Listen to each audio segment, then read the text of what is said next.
Deus.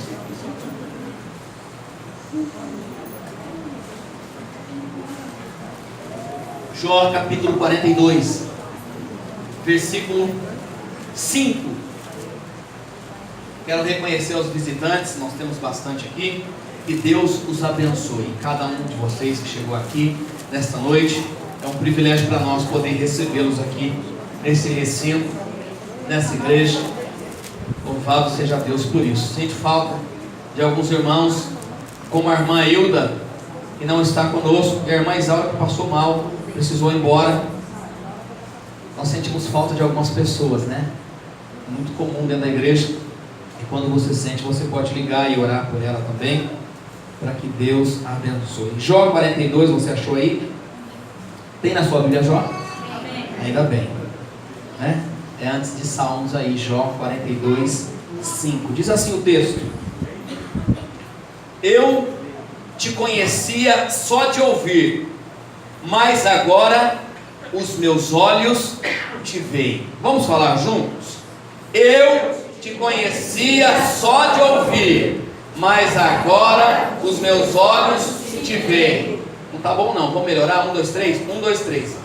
Eu te conhecia só de ouvir, mas agora os meus olhos te veem. Deus, nós estamos na tua presença esta noite e pedimos a tua graça sobre as nossas vidas. Diante do culto aqui apresentado ao Senhor, queremos ouvir a tua palavra, que ela seja clara aos nossos ouvidos, ao nosso coração. Pai, que o teu nome mais uma vez seja glorificado neste lugar. Louvado seja o Senhor. Amém. Amém. Amém. Amém. Glória a Jesus. Aleluia. Os missionários estão indo embora, foram sexta-feira para o Rio de Janeiro, estão embarcando amanhã, cada um para o seu país. Nem todos vão para a China, por não poderem entrar no país. 2 estarão para a China e outros 2 para Líbano e Jordânia. Então vamos continuar orando por eles. Glória a Jesus pela vida deles. O tema da mensagem desta noite é saindo da superficialidade. Esse é o tema da mensagem da noite. Talvez a sua pergunta seja: pastor, por que desse tema tão emblemático? Por que desse tema tão difícil? É exatamente para retratar a forma superficial que Jó se encontrava acerca de conhecimento de Deus. E que talvez você que entrou aqui esta noite, que me ouve, também se encontra de uma forma superficial naquilo que diz respeito a conhecimento de Deus. Embora pareça contraditório aquilo que está escrito no capítulo 1, versículo 1 do próprio livro de Jó, porque se você começa o livro de Jó, está dizendo: havia um homem na terra de Uz, cujo nome era Jó. Era um homem íntegro, reto e temente a Deus, e que se desviava do mal. E a Bíblia diz que Deus escolhe Jó numa situação como essa. E lá no capítulo 42, 5, que nós acabamos de ler, ele está dizendo: eu conhecia só de ouvir, e agora os meus olhos te veem. Parece contraditório a Bíblia, não parece? Porque ao mesmo tempo que fala que Deus chamou um homem que o temia, que se desviava do mal, que andava segundo os seus mandamentos, lá no final do capítulo ele está dizendo: agora é que os meus olhos contemplam o Senhor, porque eu conhecia só de ouvir falar. Parece estranho isso, mas quando nós decorremos os 42 capítulos de Jó, nós vamos entender o real significado desse versículo que acabamos de ler. Quando nós chegamos no final, nós entendemos que realmente Jó vivia de uma forma superficial naquilo que diz conhecimento de Deus. Meus irmãos, o livro de Jó é um dos livros mais conhecidos da Bíblia. A história ou o acontecimento da vida de Jó é uma das mais fascinantes que o mundo já viu.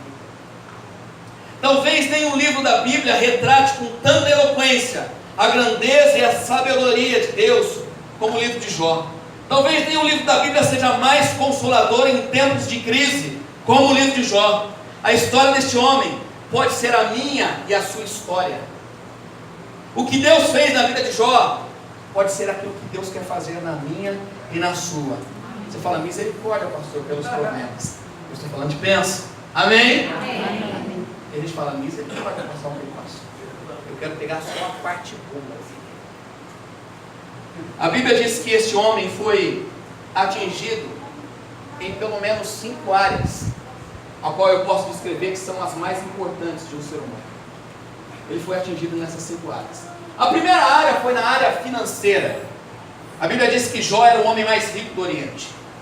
Ele foi atingido pela área financeira. A segunda área é a área familiar. A Bíblia diz que ele tinha 10 filhos. E os seus filhos tinham comunhão um com o outro. Prova disso é que quando eles morrem, eles estavam debaixo do mesmo teto, tendo comunhão um com o outro. Era uma família saudável, era uma família abençoada. Terceiro, querido, é a saúde. A Bíblia diz que ele era um homem saudável. Quarto, a Bíblia diz que ele tinha uma companheira. A sua mulher era sua companheira. Quinto lugar, a Bíblia diz que ele tinha amigos que sentavam com ele na mesa, que partilhavam com ele do pão, que o respeitavam quem ele era. Esse homem tinha áreas importantes, mas a Bíblia diz que esse homem foi alvo de um ataque terrível, implacável de Satanás. Ele viu do dia para a noite tudo desfalecer. Do dia para a noite, tudo aquilo que era maravilhoso na sua vida não tornou mais a existir. E é interessante que quando Satanás, ainda no capítulo 1 de Jó, começa a cercar Deus dizendo sobre aqueles que o servem, ele chega diante de Deus e ele fala: olha, esse servo seu parece ser bom mesmo, mas eu acho que ele te serve por interesse. Eu acho que é puro interesse isso, viu Deus? Prova disso está no capítulo 1, versículo 11, que ele diz: olha, Satanás dizendo para Deus: se o Senhor tirar dele o que ele tem, se ferir, ele vai blasfemar contra ti. O versículo 12, Deus diz para Satanás: então vai e faça. Pode tocar em todas as áreas da sua vida, só não toque na vida dele. E a Bíblia diz que Satanás foi e se ausentou da presença de Deus. Querido, nós sabemos a história que Satanás saiu da presença de Deus. E veja que a providência de Deus se manifestou na sua glória para trazer consolo e ensino para mim e para você. Permitiu Deus este homem ser provado para que essa experiência fosse contada aqui esta noite. Às vezes nós olhamos para uma experiência tão difícil que esse homem viveu, mas nós não estaríamos ouvindo isso se não tivesse passado por isso e vendo isso, tudo aquilo que Deus fez na vida dele. Deixa eu te fazer uma pergunta um tanto capciosa. O fato de você ter chegado aqui esta noite para cultuar Deus é por algum interesse? Deixa eu reformular a pergunta. Você saiu da sua casa para vir aqui esta noite para buscar uma bênção ou para se encontrar com um abençoador? Pergunta. A motivação de você se preparar para o culto é ir atrás da bênção ou se encontrar com um abençoador? Porque se você veio atrás da bênção, você vai sair mais uma vez com as mãos vazias da igreja. Mas se você veio atrás do abençoador, você vai sair daqui transformado, cheio da presença do Senhor. É diferente, porque tem gente que entra com essa motivação: eu estou vendo o culto hoje, e ai se o Senhor me abençoar, e ai se a palavra do pastor não for boa, ai o quê? É a palavra de Deus. Ela pode não parecer boa para você, mas é a de Deus para a sua vida. Quando nós nos motivamos da forma errada, as coisas não acontecem na vida. Está cheio de gente por aí buscando o oba-oba. E eu não esqueço nunca mais o dia que eu estava indo para a igreja de Olinda. Eu acho que eu já disse isso. E uma pessoa perguntou para mim: pastor, o que vai ter hoje na igreja? Eu disse: vai ter o Pai, o Filho e o Espírito Santo. A presença de Deus vai estar lá. Ela queria saber quem que ia cantar, quem que ia ser o pregador, quem que ia dar testemunho, quem que ia... Ô irmão, está de brincadeira. As pessoas estão motivadas por isso. Quem que vai pregar hoje? Ah, se for o pastor, irmão, se for... O que é isso? Ah, vai ser o pastor Leandro domingo. Aí que eu venho com isso mesmo. Estava louco para ver um pastor diferente. A motivação não é essa. A motivação é que quando você entra num lugar como esse, eu vim servir o Senhor. Eu vim prestar um culto ao Senhor. E aquilo que vai acontecer não depende de mim, depende dele. Eu vim prestar um culto ao Senhor. A motivação precisa ser essa. Porque senão nós entramos e saímos da igreja sem que nada aconteça. Tem gente que entra na igreja e sai da igreja, parece que não aconteceu nada. É muito comum você olhar um do lado, a pessoa que está do seu lado, um está chorando, quebrantado na presença de Deus, e o outro está sério. Você olha para a pessoa, e aí, querido? Sim, não estou sentindo nada. Sabe por que não está sentindo nada? Está preocupado com o São Paulo dele que empatou ontem. Sabe por que não está sentindo nada? Está preocupado com a conta de luz de amanhã. Sabe por que não está sentindo nada? Está preocupado qual é o horário que vai terminar o culto. É por isso que não está sentindo nada. Hoje o culto vai terminar às 11h30. Amém. Olha quem falou amém aí. Se você falou amém, você não pode ir embora mesmo que ele termine. A motivação é errada. Agora veja que este homem, que era o mais rico do Oriente, se torna o mais pobre, do dia para a noite. O homem que tinha tantas posses, tanto gado, e era Nelore, aí é o nome, Nelore, é isso mesmo. Esse era o gado que ele tinha lá. O porco que ele tinha era bom, as galinhas eram boas, os carneiros eram bons. E o Carlinhos teólogo está olhando para mim e falou: está exagerando aqui porque ele tinha.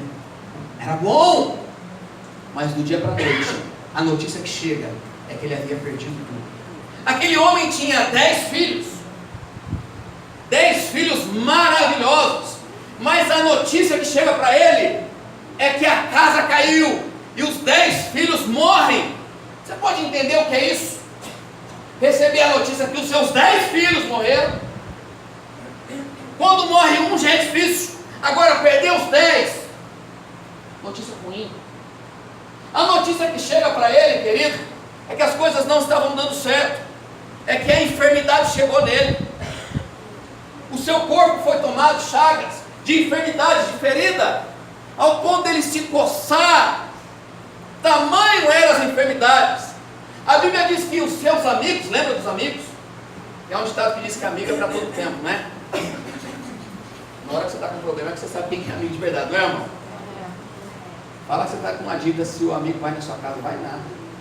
Fala que você ganhou em alguma coisa aí, que vai na sua casa. Ele vai comer com você. Sabe o que aconteceu com os amigos dele? Começaram a se levantar contra ele, dizendo: olha, a culpa é sua. Você fez alguma coisa errada contra Deus.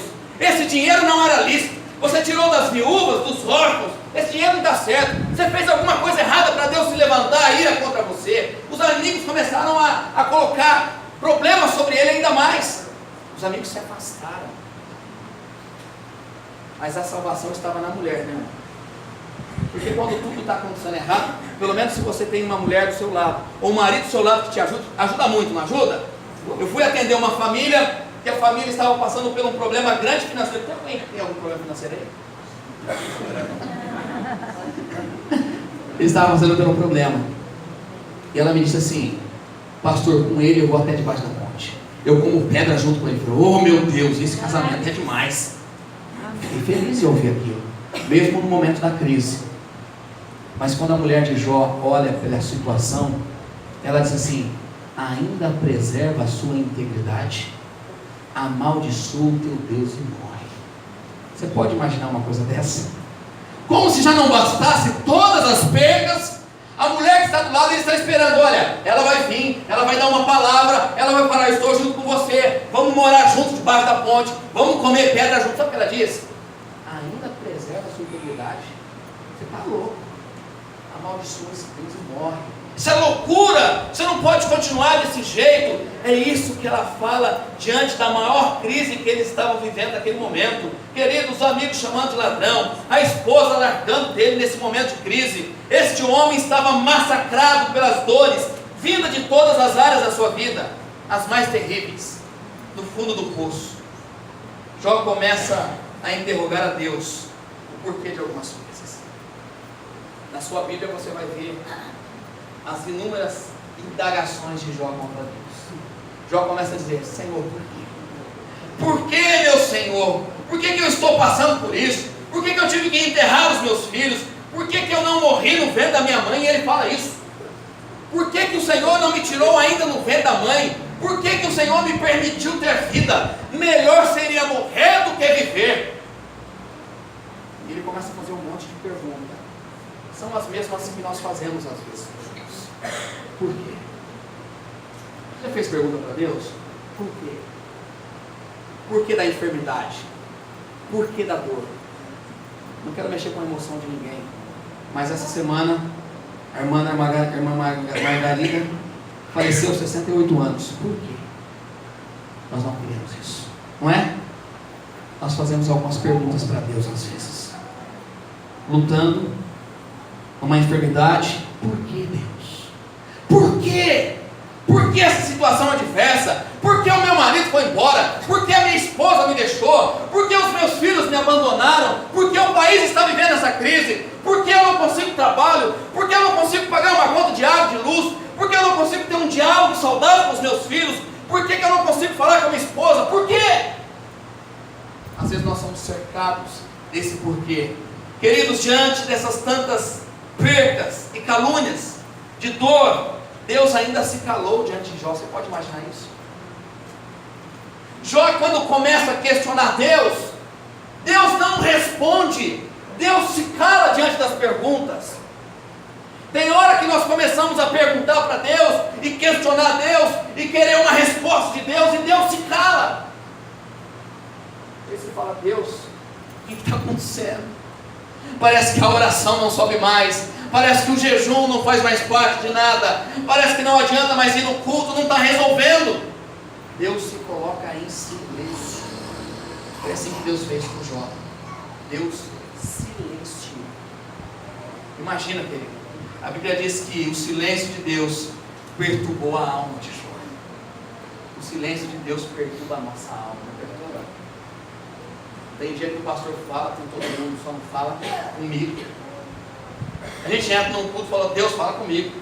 E o louvor canta, o irmão chora do lado, o outro chora do outro. O pastor prega, o irmão se arrepende, o outro faz. E parece que Deus não quer mais falar com você. Você cheio de pontos de interrogação na sua cabeça, questionando Deus, e Deus se cala. E a nossa alma fica aflita diante dessa situação. A gente fica se questionando como nós nos sentimos quando Deus resolve se iniciar diante das nossas fases, dos nossos conflitos, quando estamos num túnel sem saída. Alguém já entrou num túnel que parece que não tinha saída? Eu não vou mais falar numa luz do fundo do túnel, né? Eu aprendi esse negócio não é de Deus. A luz do fim do túnel. Esse negócio não vem do Pai, não. Mas às vezes nós entramos num túnel. Parece que o túnel é um labirinto. Quanto mais você procura a saída, mais você se perde dentro dele, não é? Você começa a andar dentro dele, no meio do seu problema. Você fala: eu acho que eu estou achando a saída. Você se afunda ainda mais. Você está procurando uma saída, mas não consegue sair. Aflição da alma diante do problema. Mas veja que quando Jó se vê num túnel sem saída, a Bíblia diz que este homem ergue o coração num brado de esperança. Quando ele diz: uma coisa ainda eu sei, que o meu Redentor vive. Quando ele olha para toda a causa dele perdida, quando ele olha para o fracasso da família, quando ele vê que ele perdeu todos os seus filhos, ele perdeu todo o seu dinheiro, ele perdeu os seus amigos, ele perdeu tudo, ele se levanta para Deus. Jó capítulo 19, versículo 25, ele diz: mas de uma coisa eu tenho certeza, que o meu Redentor ainda vive. Diante de todas as coisas que eu estou enfrentando, eu ainda tenho esta convicção, eu tenho essa certeza que Ele vive. Apesar de tudo isso, Ele está comigo. Diante de toda esta crise, Deus resolve romper o silêncio, não para responder as perguntas de Jó, não para esclarecer aquilo que ele tanto queria, mas a Bíblia diz que Deus rompe o silêncio. Não pense que Deus se manifesta do jeito que nós queremos que Ele se manifeste. É como se você mandasse uma mensagem para Deus dizendo: Senhor, eu quero que o Senhor responda dessa forma, eu quero que o Senhor faça desse jeito. Não é do jeito que você quer, não é do jeito que eu quero, é do jeito que Ele quer. Deus rompe o silêncio, Deus vai ter com ele, não esclarece nada. Deus rompe o silêncio para revelar a Jó a sua grandeza, o seu poder, e Deus vai fazer cerca de 70 perguntas para Jó. Quando você faz uma pergunta, você espera o quê? resposta. Toda vez que eu faço uma pergunta para alguém, eu espero dele uma resposta. Vai perguntar para o político alguma coisa, ele responde com outra pergunta, né? Jó, cheio de perguntas, indagações. Diante de Deus, Deus começa a responder com outras perguntas. Sabe qual é as perguntas que Deus começa com Jó? Ele diz: ei Jó, deixa eu te falar uma coisa. Aonde você estava quando eu criei todas as coisas? Ei Jó, deixa eu te falar uma coisa. Aonde você estava quando eu cerquei o céu com as estrelas? Ei Jó, aonde você estava quando eu fiz separação das águas? Jó, aonde você estava na formação das montanhas? Aonde você estava? E Jó vai se indo para trás e diz assim: calma, Senhor, eu estou entendendo. Às vezes nós queremos perguntar para Deus algumas coisas diante das nossas crenças. E Deus começa a dizer: aonde você estava quando eu fiz todas as coisas? Por que você está querendo me colocar na parede? Você ainda não me conhece. Você ainda não sabe de fato quem eu sou. Porque se você soubesse, você não estaria me fazendo perguntas. A gente começa a empurrar Deus assim como se ele fosse um pastor da igreja, ou qualquer outra pessoa da sua família que você faz isso com ela. Agora você tem que falar. Ele diz: ei, aonde que você estava quando eu criei tudo? Aonde você estava quando eu criei o homem, a minha imagem e semelhança? Você não sabia de nada. Isaías está falando que ele pesa numa balança, com areia no mar, todas as coisas. Como uma palma ele mede o universo. Você pode imaginar uma coisa dessa? Deus com os seus palmos da mão, ele mede o universo. Você pode imaginar a grandeza de Deus? E Deus começa a trazer esse tipo de pergunta para Jó. Você estava onde? Deus começa a perguntar para Jó: o que você estava fazendo quando eu lançava os fundamentos da terra? Você estava onde? Deus foi mostrando a Jó a sua grandeza, a sua majestade, o seu poder, a sua glória. E Jó ia se encolhendo. Capítulo 42. Nós chegamos diante de todo este cenário que nós temos aqui. Depois de Jó entender que ele não ainda conhecia Deus, ele se depara no capítulo 42. Todo esse percurso do capítulo 1 ao capítulo 42 é um percurso de conhecimento, de alguém que imaginava estar próximo demais de Deus, mas descobre que não estava, descobre que não conhecia. É como um irmão que está tanto dentro da igreja que acha que sabe tudo, não sabe nada. É todas as vezes que eu sento para ler esse livro tão poderoso e descubro que eu ainda não aprendi aquilo que deveria, e cada vez mais eu tenho que me esforçar para ler e entender, e com a ajuda do Espírito Santo interpretar aquilo que realmente Deus tem para mim e para a igreja. Ele passa ao longo dos capítulos reconhecendo, entendendo que ele não conhecia Deus como de fato deveria conhecer. Sabe por que as pessoas entram e saem da igreja todos os dias? Porque elas não conhecem a Deus. Porque se você conhecesse a Deus, você não ficaria com essa brincadeira.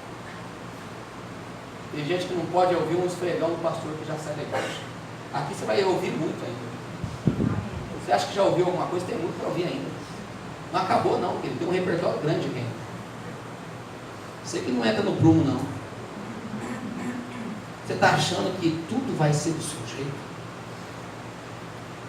Eu estava conversando com uma pessoa esses dias, e ela me chamou a atenção e eu disse: deixa eu te falar uma coisa, as coisas não funcionam do jeito que você quer. Não é do jeito que você quer, não é na hora que você quer, é do jeito que vai depois, do jeito que dá. Com Deus não é assim. Deus, eu quero agora, faça agora, abre agora, opera agora. O que é isso? Você está pensando que Deus é seu funcionário? Deus é o Criador do universo, querido. É você que tem que se prostrar diante dele, não ele diante de você. As pessoas estão misturando as estações. Jó começa a compreender de fato o que realmente Deus é.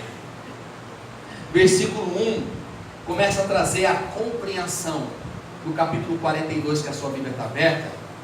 O versículo 1, Jó começa a explanar aquilo que ele de fato havia compreendido. Olha o que está escrito no versículo 1: então respondeu Jó ao Senhor: bem sei que tudo podes, e nenhum dos teus planos pode ser o quê? Frustrados, impedidos. Eu sei que o Senhor pode todas as coisas. Ô Senhor, antes eu conhecia só de ouvir, mas hoje, ao conhecer o Senhor e poder contemplar com os meus olhos, eu entendo que o Senhor pode todas as coisas na minha vida. Não é que o Senhor pode fazer só isso e aquilo, não. O Senhor pode todas as coisas. E ainda mais, nenhum dos teus planos, Senhor, pode ser frustrado na minha vida. Nenhum. Se a minha esposa for embora ou não, se o meu marido for embora ou não, se eu perdi os meus filhos, se eu perdi a minha casa, se eu perdi o ministério, eu tenho convicção plena que os teus planos não podem ser frustrados na minha vida. Porque quando nós olhamos para a circunstância, nós, como Pedro na água, olha a água e a onda pesada vindo, afunda. É assim que acontece comigo e com você. Mas quando você conhece a Deus, e Pedro de fato ainda não conhecia Jesus, ele andava, mas não tinha o conhecimento pleno de quem ele estava andando, porque senão ele ia até o fim e naufragou. Quando você conhece de fato quem é Deus, você entende que tudo ele pode fazer na sua vida. Não há nada que ele não possa operar. Ele pode fazer morto levantar, sim senhor e sim senhora. Ele pode fazer o paralítico andar, ele pode fazer o cego enxergar, ele pode mudar a sorte da sua família, ele pode fazer tudo. Nenhum dos seus planos podem ser frustrados. Nenhum. Jó até então conhecia Deus só de ouvir falar, mas quando ele sai da zona superficial, ele passa a viver experiências com Deus. Os seus olhos contemplam a sua existência. A resposta de Jó é dada com convicção de quem conhecia de fato quem era Deus. Jó aprendeu a conhecer Deus. Conhecer a Deus de uma forma superficial é gerar dúvida acerca daquilo que ele pode fazer, é limitar a sua ação, e por isso que muitos não experimentam o sobrenatural de Deus, porque não o conhecem. É muita gente que não experimenta o sobrenatural de Deus, não contemplam milagres, porque não conhecem. Tem gente que fala que conhece, mas não conhece. Tem gente que fala que conhece o Neymar. Eu conheço o Neymar da televisão. Ah, pastor, eu fui na Copa, eu estava no estádio. Então, você ficou sentado na arquibancada, mas você não conhece a intimidade dele. Você não sabe de fato quem ele é. Dizem por aí que no fundo ele é um bom rapaz. Eu não sei. O que a televisão mostra é que ele não é um bom rapaz. Quando nós não sabemos de fato quem é, nós subjugamos a causa. Será que ele é mesmo? Será que não é? O que ele é? O que ele pode fazer? Mas quando você conhece, quando você não conhece Deus, você só ouve falar dele, sabe? Eu sei que existe Deus, eu sei que ele pode fazer a hora que ele quiser, um dia talvez, quem sabe. Mas quando você tem intimidade com ele, quando você anda com ele, quando você está na presença dele, você sabe que a qualquer momento o sobrenatural pode acontecer na sua casa, na sua família. Você experimenta aquilo de Deus, porque você anda com ele, porque você conhece ele, porque você tem intimidade com ele. É diferente. A resposta de Jó é dada com total convicção.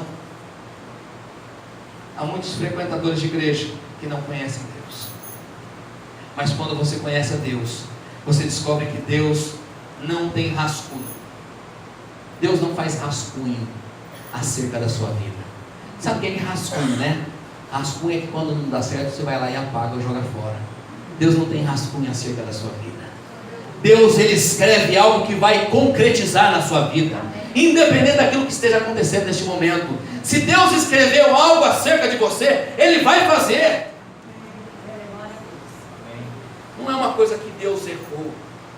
Quando Deus te formou, ele fez o homem à imagem e à sua semelhança. Você acha de verdade que Deus errou quando ele fez o homem? Claro que não. Deus não erra. Quando Ele fez o homem, Ele fez na sua perfeição. Aleluia. Você não é a obra do acaso, você é a obra de Deus. Ah, eu não deveria ter nascido nessa família. Que conversa é essa? É exatamente nessa família que você deveria ter nascido. Deus não errou. Eu acho que naquele dia Deus não estava muito bom. Acho que naquele dia Deus estava cansado. É por isso que Ele me colocou nessa família. Não, Deus não erra. Foi exatamente neste lugar que Deus escolheu que você fosse gerado. Foi exatamente nessa casa. Foi exatamente nessa família. Não há sombra de variação com Deus. Querido, Deus é perfeito. O plano de Deus não pode ser frustrado. Isso significa que a sua vida não é obra do acaso. Deus não errou. Deus é perfeito. Aleluia. Mesmo que você esteja atravessando uma luta, mesmo que você esteja passando no vale, mesmo que você esteja com lágrimas nos olhos, mesmo que o seu corpo esteja coberto de enfermidade, mesmo que os seus amigos te abandonem, mesmo que tudo seja contrário na sua vida, Deus não pode frustrar os seus planos sobre a sua vida. Eles são perfeitos. Nós não cremos em acaso. Nós não cremos em sorte. Nós não cremos em azar. Nós não cremos nessas coisas. Pastor, esse negócio de sorte, nós não cremos nisso. E esse negócio de azar, nós não cremos nisso, porque nós não jogamos. Você que está com a loteria jogando aí, querido, vigia, essa semana você tira ela da sua vida. Pastor, você não sabe. Se eu ganhar lá, eu posso até te ajudar em alguma coisa lá. Eu posso ajudar a igreja. Ah, porque tem gente que põe até a igreja no meio desse negócio, né? Tem gente que põe até Deus no meio disso. Eu posso ajudar até Deus se eu ganhar lá. Nós não acreditamos nessas coisas. Nós acreditamos em Deus. Não tem esse negócio de sorte. Não tem esse negócio de azar. Não tem esse negócio de coincidência. Tem cristocidência. Nós acreditamos em Cristo. Nós acreditamos naquilo que Ele pode fazer. A Bíblia diz em Romanos capítulo 8, 28, tudo coopera para o bem daqueles que amam a Cristo, que andam segundo o seu propósito. O resto é conversa furada. Pastor, vamos fazer uma fezinha? Que fezinha? É jogo do bicho, pastor. Não mexe com esse negócio, não. E a mega sena acumulada? Então você não vai ganhar nunca. E se você ganhar um dia, a sua família vai vir e vai destruir tudo. Esse negócio é uma porcaria. Isso é do inferno. Não entra nesse negócio, não cremos nisso. O povo de Deus não acredita nessas coisas. O povo de Deus acredita em Deus, naquilo que Ele pode fazer, na força do trabalho. Tem gente que está esperando a loteria para não trabalhar mais na vida, o resto da vida. Deus está falando, miserável, vai trabalhar. Eu te dei saúde para isso. Vai acordar cedo. Versículo 3. Na verdade, é como aquele que disseste, que sem conhecimento encobre o conselho. Na verdade, falei o que não entendia, coisas maravilhosas demais para mim, coisas que eu não conhecia. Quem não conhece a Deus fala um monte de asneira. É por isso que está cheio de plataforma, cheio de altar, onde as pessoas estão falando cada asneira, porque não conhecem a Deus. Falam coisas de Deus que não está na Bíblia. A mensagem é gravada, irmão. Quando você chegar na sua casa, pegue a Bíblia e vai pontuando aquilo que eu falei. Se tiver alguma coisa que não está na Bíblia, me procure. Tem gente que fica inventando coisa. Fica inventando para agradar a igreja. Fica inventando coisa. Jó entendeu bem isso. A Bíblia diz que ele, é como se ele colocasse a mão na boca. O que eu fiz? Quanta asneira eu falei para Deus. Porque quando você percorre os 42 capítulos, você vai ver que ele entra num embate com Deus. No primeiro momento, no primeiro capítulo, fala de paciência. Como Jó foi paciente. E a gente usa esse jargão dizendo, a paciência de Jó, né, irmão? É que você precisa ler o resto da Bíblia. A paciência dele acabou. A paciência de Jó durou um capítulo. Ela acabou. Depois você vai ver Jó questionando Deus. Jó trazendo indagações para Deus. Por 34 vezes Jó se queixa diante de Deus. É como aquela, eu não sei o nome daquela ovelhinha, que bicho que é aquele lá. Começa, ó Deus, ó vida, raposa, sei lá que bicho é aquele. Meu Deus, que bicho O que está acontecendo com a minha vida? Por que eu cheguei nesse buraco? O Senhor não está olhando para mim, o Senhor não se atenta para mim, o Senhor não me ama mais, o Senhor esqueceu de mim, o Senhor esqueceu que eu tenho uma família, o Senhor esqueceu que eu tenho uma casa. 34 vezes ele fez isso, se queixando. Quando ele conhece a Deus, ele: Senhor, me perdoa, eu não te conhecia ainda, eu não sabia de fato quem o Senhor era, senão eu não tinha falado tanta asneira. As pessoas ficam falando as coisas de Deus sem o conhecer, da boca para fora. Porque se você de fato conhecer a Deus, de fato saber quem é Deus, você vai engolir um monte de palavras que você tem falado por aí.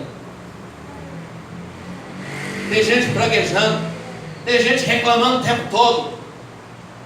Se ganha R$1.000 de trabalho é ruim porque é 1.000. Se ganha 10.000 é muito 10.000. Irmão, está reclamando sempre. Não tenho casa, Deus dá uma casa, vai morar no condomínio. Assim, o condomínio é muito longe da igreja, o senhor pode trazer mais perto?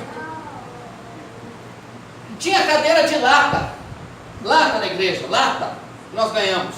Colocamos longarina, colocamos toda hora assim, a cadeira é muito alta, a cadeira é muito baixa, o ventilador muito, o ar-condicionado, o data show, a mesa de som, é o tempo todo reclamando. Tem gente que não entra na igreja para cultuar, entra para reclamar. Antes de reclamar, você procura saber o que está precisando na igreja, tá bom? Me procura e falou: pastor, está precisando de alguma ajuda?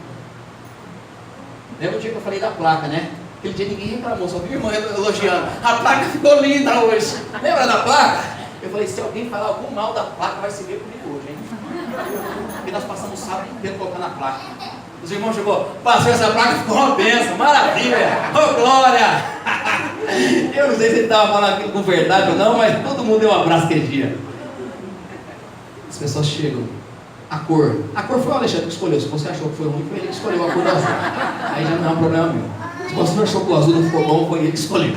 Então, mas a gente fica reclamando, se queixando. Quando você conhece de fato quem Deus é, você entra num lugar como esse dizendo: que maravilhoso. Você não consegue olhar para defeito, você só olha para a qualidade. Que ambiente maravilhoso, o Senhor está aqui. Glória a Jesus pelos irmãos, glória a Jesus pela igreja. Que cadeira linda, que cor maravilhosa, que púlpito maravilhoso. E como que os irmãos tocam, parecem anjos tocando aqui em cima. Oh, aleluia, vou ajudar vocês. Dá uma glória ao pessoal do louvor aí. Estou te ajudando, né? Não só para cantar, só para pregar. Maravilhoso. Quando você conhece de fato quem Deus é, você coloca a mão na boca para outras coisas. Eu não posso mais falar isso, porque eu conheço Deus. Eu sei que Ele está cuidando da igreja, eu sei que Ele está cuidando da minha casa, eu sei que Ele está cuidando da minha família. Ao contrário, se você fala: Deus, está demorando muito, você fala: não está demorando muito não, Senhor, eu sei que é no seu tempo, eu te conheço. Mais cedo ou mais tarde as coisas vão acontecer na minha casa, mais cedo ou mais tarde a bênção vai chegar, eu creio. Para de falar asneira. Versículo 6: por isso me abomino e me arrependo no pó e na cinza. Olha o que ele está dizendo. Antes ele achava que era tal, agora ele está dizendo: eu sei quem eu sou. Eu sou um pobre e miserável. E olha, Jó, querido, a Bíblia diz que ele era íntegro, que ele era reto, ao contrário de alguns que chegaram na igreja atrapalhados, e eu me incluo nisso. Jó era reto quando Deus chama ele.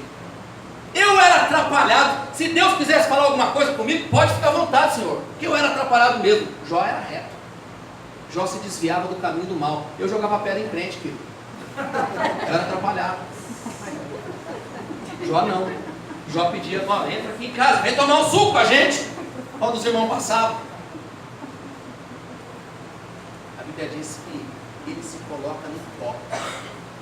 Ele se rende diante de Deus, porque quando você conhece de fato quem Deus é, você entende que você precisa diminuir e que Ele precisa crescer. Glória a Deus. Ah, querido, está cheio de gente achando que é o tal. Está cheio de gente cantando aqui, começa a misturar a voz e acha que é o tal. É o tal no inferno, aqui não. Aqui, queridos, se quiser ser o primeiro, tem que ser o último, a Bíblia diz. Eu prego uma mensagem aqui, de repente, nossa, que mensagem, pastor. E aquilo entra no coração, assim, eu acho que eu estou bom mesmo nesse negócio. Eu acho que eu sou bom mesmo. Você não acha? Que eu sou bom nesse negócio? Eu nasci para isso. Deus não está nisso. Quanto mais você se aproxima de Deus, mais você entende que você é pó. Quanto mais perto de Deus você está, mais você entende o miserável que você é e a dependência que você tem dele. Querido, eu comecei a preparar a mensagem na segunda-feira. Eu estava ontem com a mensagem preparada. Quando chegou hoje, depois de casa, depois da escola dominical, eu almocei com a minha família, sentei para ler, falei, Senhor, vou dar a última pincelada. Fiquei até às 6 tentando fazer isso e não terminei a mensagem. Meu esboço está sem final. Não consegui. Sabe o que eu quero dizer com isso? É que eu ainda não estou pronto. É que eu ainda continuo precisando da ação de Deus na minha vida. É que eu ainda preciso entender que quanto mais eu prego, mais eu tenho de aprender com Deus. Quanto mais eu me envolvo com Ele, mais eu descubro nada que eu sou todos os dias. Quanto mais nós nos aproximamos de Deus, mais servos nós somos. Pastor, agora eu fui intitulado Obreiro 1 na igreja, Obreiro 2. Eu vi uma igreja esses dias, eu fiquei assustado. O pastor pregando, tinha 2 obreiros, um no canto aqui e um no canto de lá. Eu falei, o que é isso? É segurança? O que é isso? Sei o Carlinhos fica domingo que vem, um de cada lado. O que é isso? Glória a Deus. Marcelo, fica dando glória a Deus. Toda palavra que eu faço, fala aleluia. Fala a Deus. Que conversa é essa? E o pastor fala uma palavra e ele sai correndo. A água está acabando, vocês nem viram ainda, né? Só de piscar, o pastor da igreja, todo mundo sai correndo, fazendo o que ele quer. Que conversa é essa? Que evangelho é esse? Quanto mais nos aproximamos de Deus, mais servos nos tornamos. Amém. Quanto mais próximo de Deus você está, mais você olha para o pecado que você vive. Ele aparece diante da luz, que é o Senhor. Quando você está longe de Deus, você não enxerga pecado, porque nas trevas não se vê pecado. Você não consegue ver a sujeira da roupa no escuro, consegue? Se você trancar o seu quarto e entrar lá no escuro, você não vai conseguir ver a marca do café que caiu na sua roupa. Mas se você estiver diante da luz, vai aparecer. Eu estava tomando café com essa camisa rosa. Eu falei, não deixa cair café. Eu tomando todo cuidado, porque eu estava diante da luz. Todo mundo ia ver a marca de café. Mas se tivesse tudo escuro, ninguém ia ver. Quanto mais próximo de Deus nós estamos, mais o pecado aparece nas nossas vidas. E quando ele aparece, nós temos que nos entristecer com eles. A Bíblia fala dos publicanos. Os publicanos batiam no peito sobre arrependimento.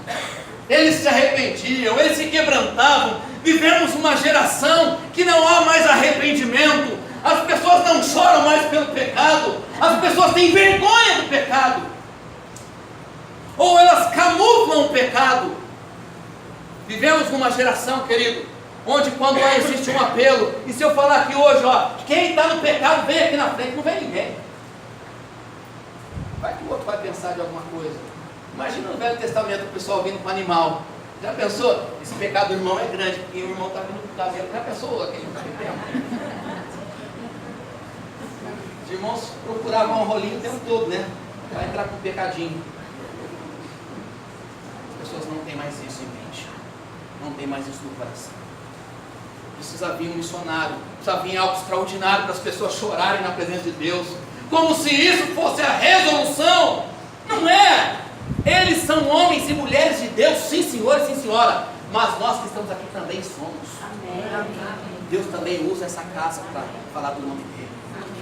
As pessoas não choram mais. As pessoas não se preocupam mais com o pecado. Elas camuflam o pecado. Mas meu pecado é tão bonitinho. Meu pecado não faz mal para ninguém. Ele faz mal para você mesmo, porque ele vai te levar para o inferno. O pecado leva para o inferno. O salário do pecado, a Bíblia diz, é o que? A morte.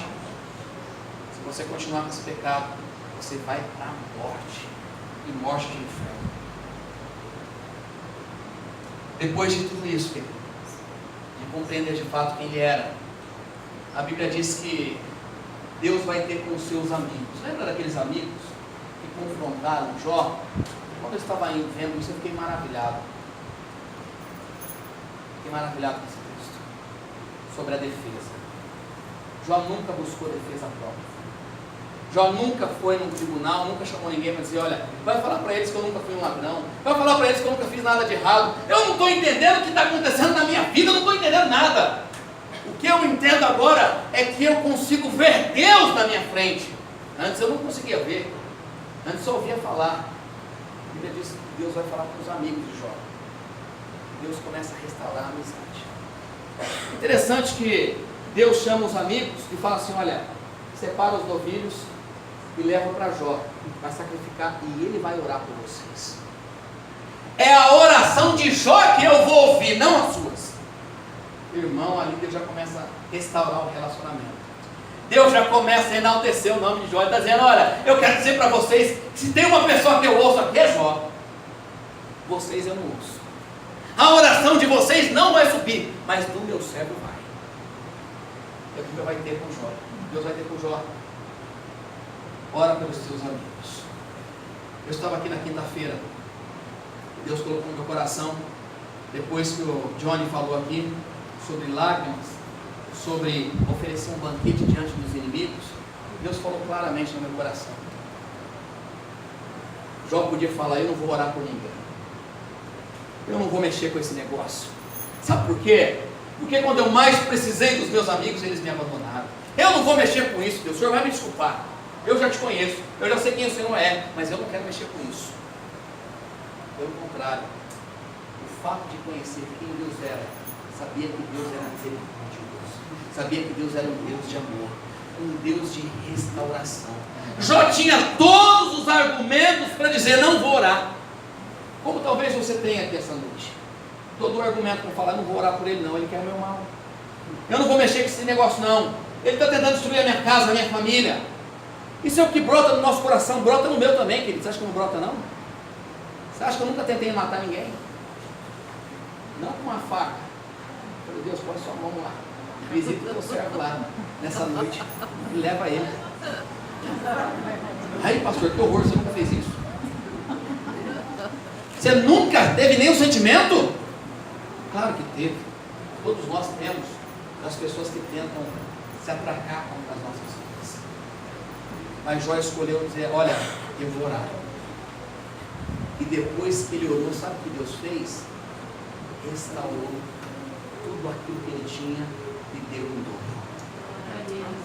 Eu fico pensando, por que aconteceu tudo isso depois da oração dos amigos? Por que não fez antes? Por que teve que chegar nisso?